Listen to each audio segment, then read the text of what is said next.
Hello everyone, so welcome back to my YouTube channel, and this video is about chapter first chemical reaction and equation, some previous year questions based on the term 1 syllabus. Term 1 syllabus के according अब तो MCQs आने वाले हैं, तो मैं कुछ MCQs लेकर आई हूँ जो आपके दिमाग को चला देंगे. So start करते हैं हम अपनी वीडियो को. स्टार्ट करते हैं हम पहले क्वेश्चंस को. तो पहले क्वेश्चन को देखिए और आप अपना आंसर कमेंट में जरूर लिखिएगा. Which of the following is a physical change. इसमें से जो चेंज है, इसमें से कौन सा चेंज फिजिकल चेंज है? Formation of curd from milk. ये क्या है? केमिकल चेंज होता है. हम जानते हैं कि दही में मिल्क में से दही बनना एक केमिकल चेंज होता है और इसे हम रिवर्स नहीं कर सकते. राइपनिंग ऑफ फ्रूट इरिवर्सिबल है. बर्निंग ऑफ वुड इरिवर्सिबल है. Getting salt from sea water, ये हमारा जो चेंज होता है वो होता है chemical physical change. Physical change क्यों होता है? क्योंकि हम एवापोरेशन करते हैं और उसमें से सॉल्ट निकालते हैं, तो ये फिजिकल चेंज होता है. अब हम मूव करते हैं नेक्स्ट क्वेश्चन पर. To indicate the presence of gases reactant और product we use the symbol.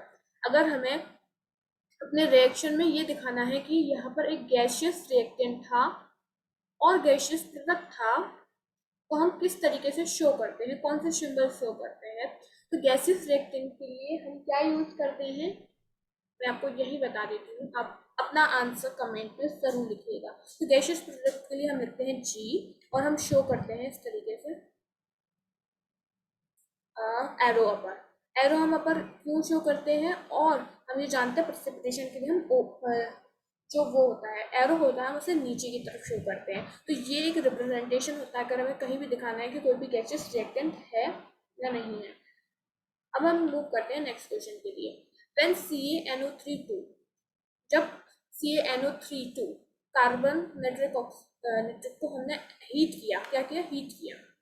It gives calcium oxide, हमें कैल्शियम ऑक्साइड दिया, NO2 दिया और ऑक्सीजन गैस दी. तो अब हमें नंबर ऑफ मोल्स निकालना है इसमें कितने और नंबर ऑफ मोल्स बने होंगे CaNO3. मतलब एक तरीके से आपको बैलेंस करके दिखाना है इक्वेशन को. बैलेंस करके दिखाना है इक्वेशन को बैलेंस करना है वेरी वेरी इजी. अगर आप चाहते हैं मैं इस इक्वेशन को बैलेंस करके दिखाऊं तो मैं भी दिखाती हूँ. देखिए CaNO3.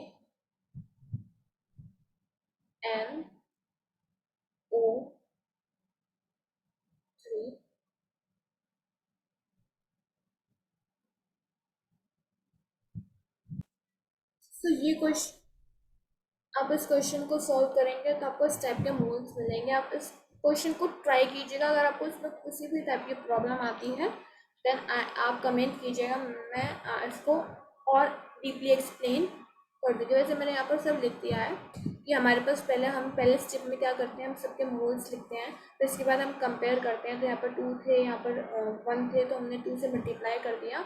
2 से मल्टीप्लाई करने पर भी जब ये मोल्स सेटिस्फाई नहीं हुए तो हम यहाँ पर एक और तरीका होता है ABCD यूज करके कि ABCD वाला फॉर्मूला है, वो एक शॉर्टकट वे है. अगर आप चाहेंगे तो मैं इसके लिए अलग वीडियो बना दूंगी क्योंकि मैंने ये उसी तरीके से किया है. ठीक है. अब हम नेक्स्ट क्वेश्चन में मूव करते हैं. Which of the following is characterised by the yellow colour of product. तो ये प्रेसिपिटेशन रिएक्शन का एग्जांपल है, वो हमें बताना है. तो इसका जो आंसर है वो आप देखिए और कमेंट डाउन कीजिए. तो देखिए यहाँ पर जिंक को अगर हम एसिड में डालेंगे तो हमें जिंक सल्फेट मिलेगा. We know that zinc sulphate with hydrogen. तो इसमें जो जिंक सल्फेट होता है वो इसमें प्रोडक्ट दे रखा है, प्रेसिपिटेट होना चाहिए. वैसे तो येलो कलर का प्रेसिपिटेट होना चाहिए, वो प्रेसिपिटेट होता है.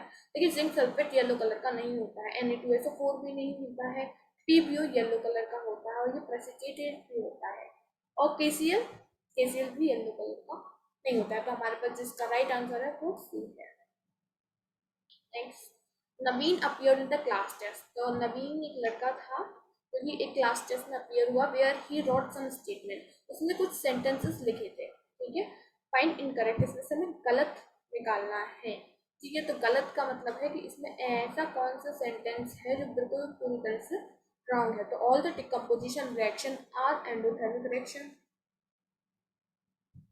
ऑल द डिकम्पोजिशन रिएक्शन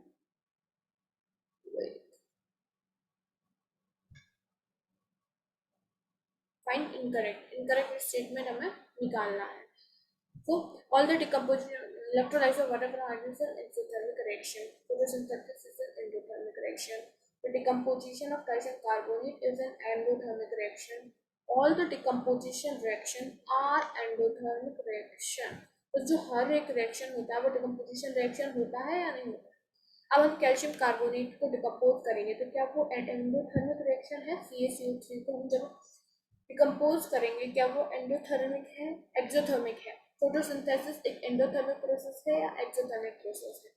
अगर हम वाटर को इलेक्ट्रोलाइसिस करेंगे मतलब वाटर को हम इलेक्ट्रिसिटी के प्रेजेंस में हम उसे एक तरीके से क्या देते हैं एनर्जी देते हैं, फिर वो क्या होता है हाइड्रोजन और ऑक्सीजन में टूट जाती है। तो ये जो इलेक्ट्रोलाइसिस ऑफ वाटर है क्या ये एक एक्सोथर्मिक प्रोसेस होता है। नहीं, वो होता है एंडोथर्मिक प्रोसेस। इसलिए जो हमारा करेक्ट आंसर है वो डी है। नेक्स्ट मूव करते हैं। Which of the following reaction are combination reaction. इनमें से कौन सा रिएक्शन है जो कॉम्बिनेशन रिएक्शंस है। तो कॉम्बिनेशन रिएक्शंस देखते हैं कौन से हैं कौन से नहीं है। तो ये हमें डिकम्पोजिशन रिएक्शन दिख रहा है तो ये वाला तो नहीं है, तो पहला ही ऑप्शन इसका गलत हो गया, तो ये ऑप्शन नहीं है। बी ये क्या है, ये हाँ इसको हम कह सकते हैं कॉम्बिनेशन रिएक्शन। और लेकिन ये क्या होता है डिस्प्लेसमेंट रिएक्शन, तो ये भी नहीं है। डिस्प्लेसमेंट रिएक्शन कॉम्बिनेशन रिएक्शन आप पढ़ चुके होंगे। ये होता है कॉम्बिनेशन रिएक्शन और ये होता है हमारा डिस्प्लेसमेंट रिएक्शन, तो ये वाला भी नहीं है। इस वाले को देखिए, हाँ ये है कॉम्बिनेशन रिएक्शन और ये भी है कॉम्बिनेशन रिएक्शन, तो ये हमारा राइट आंसर है। राइट आंसर हमारा ये वाला है। नेक्स्ट मूव करते हैं।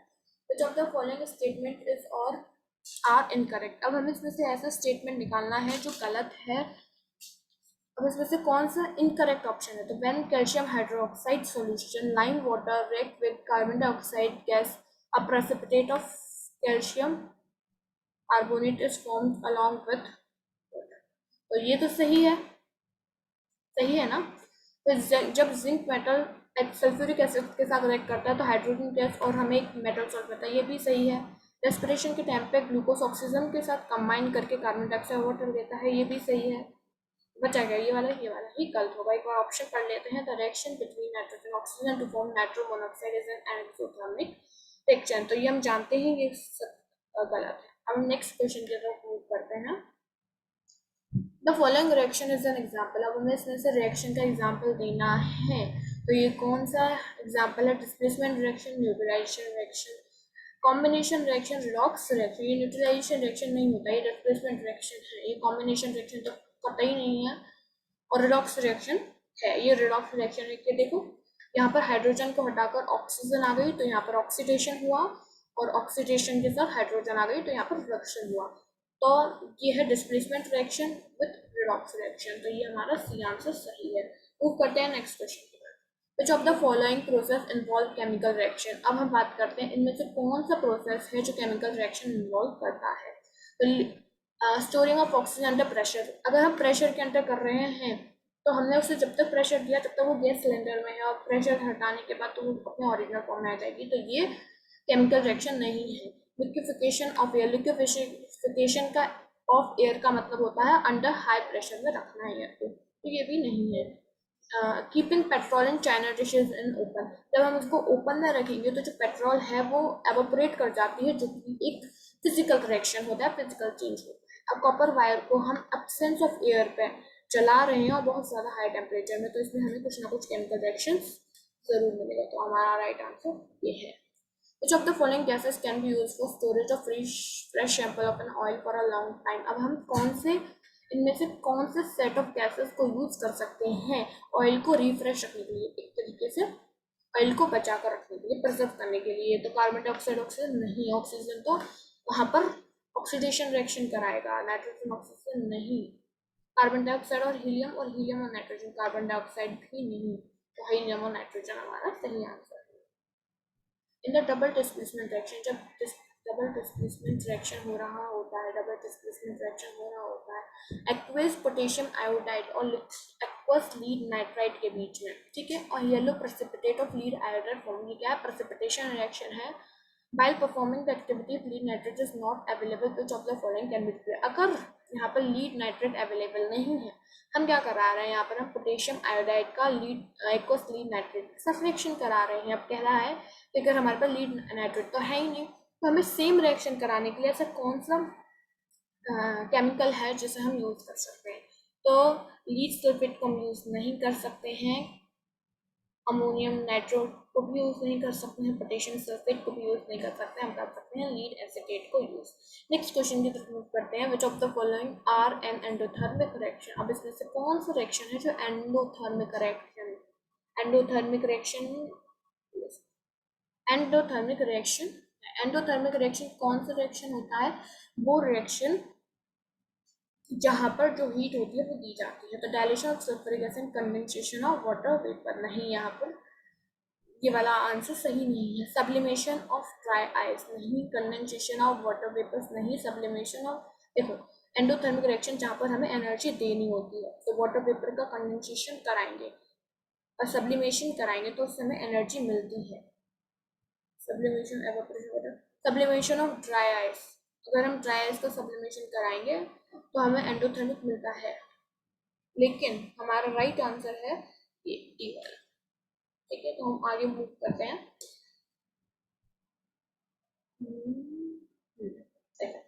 Electrolysis of water and decomposition reaction, हम जानते हैं इलेक्ट्रोलाइसिस ऑफ वाटर एक डिकम्पोजिशन रिएक्शन है।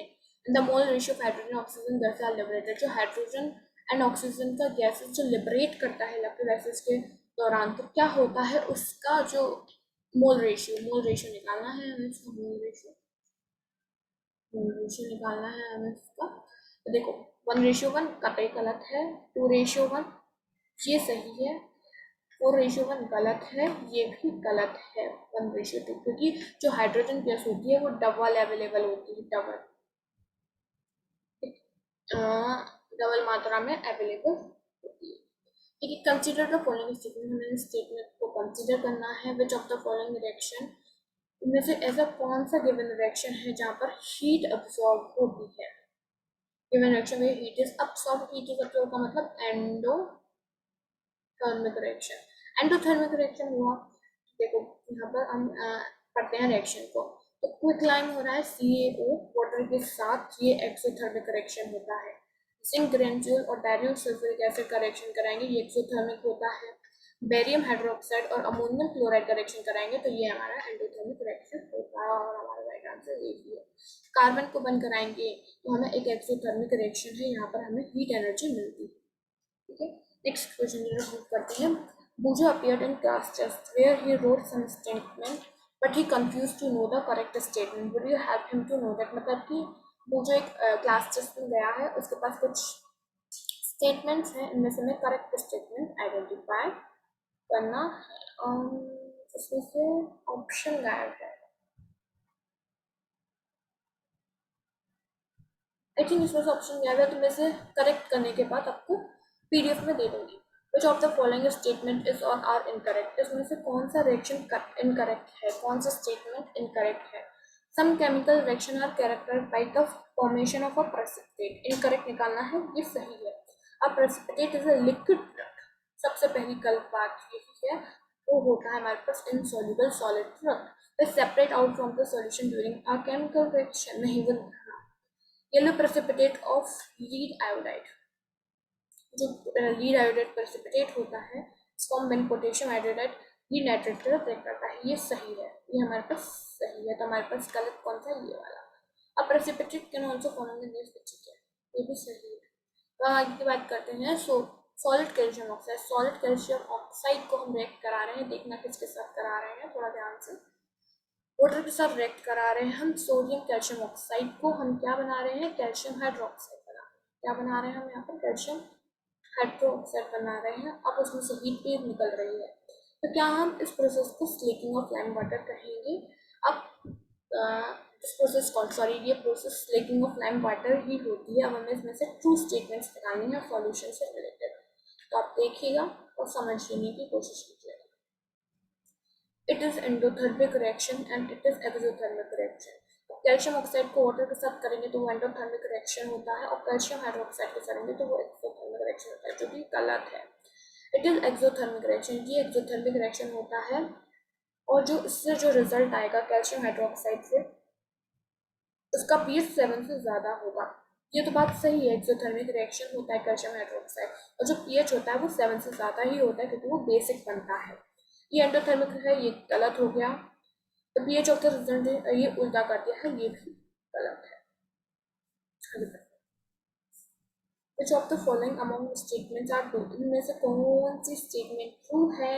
सिल्वर क्लोराइड को एक्सपोज कर रहे हैं हम सनलाइट में, we are exposing silver chloride to the sunlight, तो हमें इससे क्या मिलेगा वो हम देखते हैं। The formation of silver by decomposition of silver chloride, ये सही है। The formation of silver by decomposition of silver chloride, decomposition chlorine gas from silver chloride, ये गलत है, क्लोरीन गैस नहीं मिलती है। सब्लिमेशन, सॉरी, हमें टर्न्स के लिए बताना है कि वो ग्रे क्यों हो जाता है, क्योंकि वो सिल्वर क्लोराइड में से सिल्वर डिकम्पोज हो जाती है, इसकी वजह से। क्लोरीन का कोई रोल नहीं होता है। Sublimation of silver chloride decomposition from silver chloride, नहीं, सब्लिमेशन नहीं होता है, this is not sublimation. Oxidation, नहीं, ऑक्सीडेशन भी नहीं होता है, ऑक्सीडेशन भी नहीं होता। आगे मूव करते हैं। अब हमें बताना है कौन सा में से डबल डिस्प्लेसमेंट रिएक्शन है। डबल डिस्प्लेसमेंट रिएक्शन है, आप ध्यान से देखिएगा, PbClCl2, देखिए यहाँ पर एक है, ये नहीं है डबल डिस्प्लेसमेंट रिएक्शन, आप देखकर बता सकते हैं। ये डबल डिस्प्लेसमेंट रिएक्शन है, ये सिंगल डिस्प्लेसमेंट रिएक्शन है, और ये वाला है कॉम्बिनेशन रिएक्शन, तो हमारा आंसर है बी। आगे मूव करते हैं, आगे मूव करते हैं। इट इज एडवाइटेड बिफोर बर्निंग इन एयर, अगर हम मैग्नीशियम रिबन को बाहर जलाने से पहले हम सैंड पेपर के साथ, सैंड पेपर के साथ, सैंड पेपर,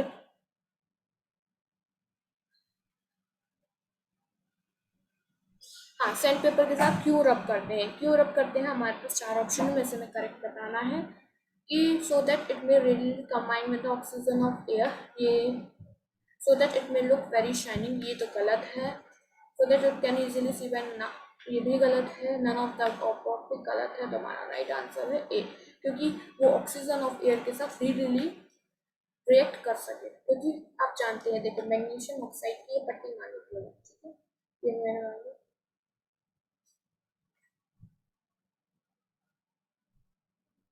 इस है हमारे पास मैग्नीशियम की रिबन, अब इसके ऊपर ये होता है, ये लेयर बन जाती है जिसे हम कहते हैं, क्या कहते हैं, ऑक्साइड की लेयर बन जाती है। ऑक्साइड की लेयर क्यों बन जाती है, क्योंकि जो मैग्नीशियम होता है वो बहुत ज़्यादा रिएक्टिव होता है, ऑक्सीजन के साथ रिएक्ट करके ऑक्साइड की लेयर बना देता है, और उनमें से रब करने के बाद हम इस ऑक्साइड लेयर को मिटा देते हैं, ठीक है। ऑक्साइड लेयर हट जाती है तो जब रिएक्शन हम कराएंगे वो मोर सक्सेसफुली हो पाएगा। अब हमें बताना है कौन सा डबल डिस्प्लेसमेंट रिएक्शन का एग्जाम्पल है भाई। डबल डिस्प्लेसमेंट रिएक्शन तो हमें बहुत अच्छे से आता है, देखिए ये है डबल डिस्प्लेसमेंट रिएक्शन का ही एग्जाम्पल है, और बी ही हमारा करेक्ट आंसर है। अब हम देख सकते हैं एक्सप्लेनेशन गिवन है, double displacement reaction are such chemical reaction in which one component of each reactant, let me, ठीक है, जो डबल डिस्प्लेसमेंट रिएक्शन होता है उसमें एक रिएक्टेंट, एक केमिकल कंपाउंड का रिएक्टेंट जो मोर रिएक्टिव होता है दूसरी वजह से उसको डिस्प्लेस कर देता है। अब हमें बताना है इसमें से कौन सा स्टेटमेंट इनकरेक्ट है। मैग्नीशियम को एयर में बंद करने से मैग्नीशियम ऑक्साइड बनती है, ये इनकरेक्ट स्टेटमेंट है। The properties of the product are entirely different from the reactant, ये भी सही है क्योंकि केमिकल रिएक्शन हो रहा है। The chemical reaction between sodium carbonate is correct by the evolution carbon dioxide, ये भी सही है, तो none of the above is the, इस तरीके से रॉन्ग रॉन्ग बनाना होगा मुझे, करेक्ट आंसर हमारे पास नन ऑफ द अबव। आगे बढ़ते हैं, आगे बढ़ते हैं। Soni is writing some statement, she want to know, अब हमें इसमें भी इनकरेक्ट निकालना है, कुछ बच्चों के नाम देखकर जो गलतियां ज़्यादा करते हैं हमें उनकी गलतियां निकालनी है, ठीक है। बहुत इंपॉर्टेंट क्वेश्चन है, आपके कंसेप्ट को बिल्डअप करेंगे। तो केमिकल रिएक्शन वो प्रोसेस होते हैं जिसमें न्यू सब्सटेंस बनता है, ये एकदम सही है, स्टेप बनाएंगे। Only a rearrangement of atom takes place in a chemical reaction, ये भी सही है। in a chemical reaction reactants are transformed into product, यही भी सही है। in a magnesium burning oxygen are the only reactant, ये गलत है, ये भी सही मैंने सर्कल कर दिया। लेट मी क्लैरिफाई, ये वाला तो सही आंसर है। ठीक है, अब आगे बढ़ते हैं। अब इसमें से कौन सा रिएक्शन एक्सोथर्मिक रिएक्शन है? तो देखो, reaction of water, quick time नहीं है यहाँ पर, क्विक लाइम है, sorry for the mistake. Quick lime जब वाटर के साथ रिएक्ट करेगा तो डाइल्यूशन ऑफ एसिड, ये दोनों ही एक्सोथर्मिक रिएक्शन होते हैं। Dilution of N acid, evaporation of water, evaporation of water exothermic में होता है, एंडोथर्मिक होता है। गर्म एसिड को डाइल्यूट करके ये एक्सोथर्मिक रिएक्शन होता है। हम वाटर को क्विक लाइम के साथ रिएक्ट करा रहे हैं, ये एक्सोथर्मिक रिएक्शन है, लेकिन सब्लिमेशन स्टेप पर एंडोथर्मिक रिएक्शन है। हमारा करेक्ट आंसर है ए। आगे बढ़ते हैं। बूजो अपीयर इन क्लास टेस्ट, फिर हमें इसमें से क्या निकालना है? इनकरेक्ट स्टेटमेंट्स निकालनी है। इनकरेक्ट स्टेटमेंट्स निकालनी है। इनकरेक्ट स्टेटमेंट है the substance take part in chemical और रिएक्टेंट्स, ये एकदम सही है। The substance produce as a result तो ना प्रोडक्ट कहते हैं, ये भी सही है। Atoms of one element do not change into those of another element, ये भी सही है। तो हमारा आंसर है डी। हमें से बाद में सही करेंगे। Which of the following statement about the given reaction is correct? अब हमें निकालना है उसमें से कौन सा रिएक्शन करेक्ट है। 3Fu plus 4H2O 3 ये हमें दे रहा है। Iron metal is getting oxidise, water is getting reduced, water is acting as a reducing agent. ठीक है, ये गलत है, हमें करेक्ट निकालना है ना। Water is acting as reducing agent, water is acting as oxidising agent. अब देखो, वाटर रिड्यूसिंग भी कर रहा है और ऑक्सीडाइजिंग भी कर रहा है, ये तो गलत है।